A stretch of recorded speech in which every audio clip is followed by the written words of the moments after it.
সকলকে নমস্কার, জোহার। আদিবাসী তন্ত্রমন্ত্র ইউটিউব চ্যানেলের পক্ষ থেকে আশা করি মারাংগুরুর কৃপায় সকলে ভালো আছেন, সুস্থ আছেন।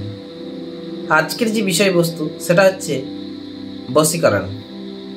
মহাশক্তিশালী বশীকরণ কখনো মন্ত্রের দ্বারা, কখনো যন্ত্রের দ্বারা, কখনো বিভিন্ন টোটকার দ্বারা হয়ে থাকে। আজকের যে বিষয়বস্তু সেটা কোনো মন্ত্র লাগবে না। এই কাজগুলো, এই যে ছোট ছোট টোটকাগুলো বিশেষ কিছু সময় যদি করা হয় তাহলে 100% সেগুলো কার্যকরী হয়। দেখুন, বশীকরণ সবারই ওপর লাগে না। যাদের মধ্যে তন্ত্রের কোনো বন্ধন থাকে না, যাদের মধ্যে ইমিউনিটি পাওয়ার মানে যারা জপ টপ একটু কম করেন তাদের ক্ষেত্রে বশীকরণ খুব সহজেই কার্যকরী। কিন্তু যাদের শরীরের মধ্যে কোনো রকম কবচ বন্ধন আগে থেকে দেওয়া আছে, প্রচণ্ড পরিমাণে জপ টপ করে, দীক্ষিত, এদের উপরে বশীকরণ কিন্তু সহজে লাগে না। যারা নর্মালভাবে বশীকরণ করেন, কোনো তান্ত্রিক দ্বারা করালে সেটা একটা আলাদা বিষয়। যারা নিজেরা করেন তাদের বশীকরণ কিন্তু সকলের উপরে সবসময় কাজ করে না। আজকের যে বশীকরণ সেটা খুব সহজ। যাকে আপনি বশীকরণ করতে চাইছেন তার মাথার চুল লাগবে, সে ছেলে হোক বা মেয়ে হোক। যাকে আপনি বশীকরণ করতে চাইছেন তার মাথার চুল, সে ছেলে হোক বা মেয়ে হোক। আপনাকে কী করতে হবে? 3টে আকন্দ পাতা, 3টে সুপারি, একটু দুব্ব ঘাস, একটু ধান, একটু মিষ্টি, এই কোটাকে আপনাকে জোগাড় করতে হবে।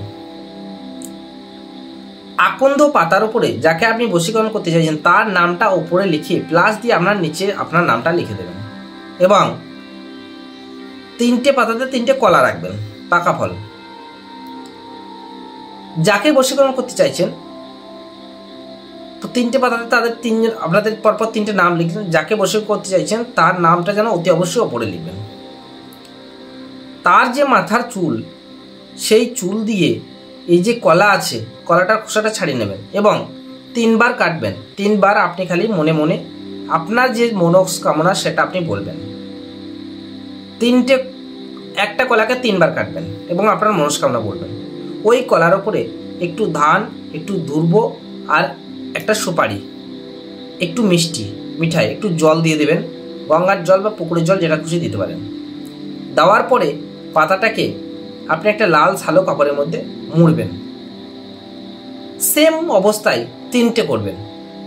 3টে লাল ছালো কাপড়ের মধ্যে মুড়বেন পরপর এবং একটা ধূপকাঠি, একটু সিঁদুর নিয়ে কোনো এক বোয়ানি নদীর ধারে যে জল বয়ে যায় সেই জলের ধারে যাবেন এবং ওই জলের ধারে রবির আঙুলে করে ওই পাতা যেখানে যেখানে রাখবেন, মানে মাটির উপরে পাতাটা রাখবেন, তো 3টে করে সিঁদুরের দাগ ঠিক পরপর কাটবেন।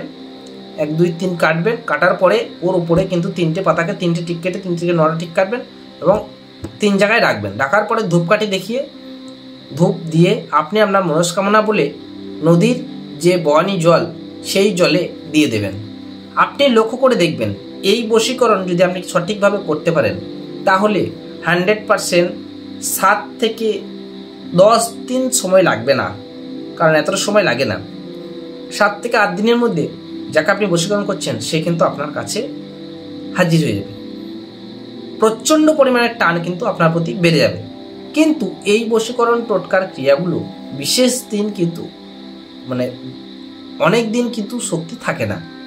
100% লাগে বশীকরণগুলো, কিন্তু এর প্রভাব বেশি দিন থাকে না। যারা দীর্ঘদিন রাখতে চান তারা কাউকে দিয়ে কাজটা করিয়ে নেবেন, দেখবেন 100%। যারা অরিজিনাল কাজ করেন তাদের 100% বশীকরণ লাগে এবং অনেক দিন থাকে। একটা বিষয়, কাজটা করার সময় যেন আপনাকে কেউ না দেখে, আর কখনোই উত্তর দিশায় মুখ করে বসবেন না। হয় দক্ষিণ দিশায় মুখ করে বসবেন, না হয় পূর্ব দিশায় মুখ করে বসবেন। বশীকরণ করার সময় পূর্ব দিশায় মুখ করে বসাটাই সব থেকে যুক্তিযুক্ত। পূর্ব দিশায় মুখ করে বসে আপনি কিন্তু এই কাজটা করবেন যাতে আপনাকে কেউ না দেখতে পায়।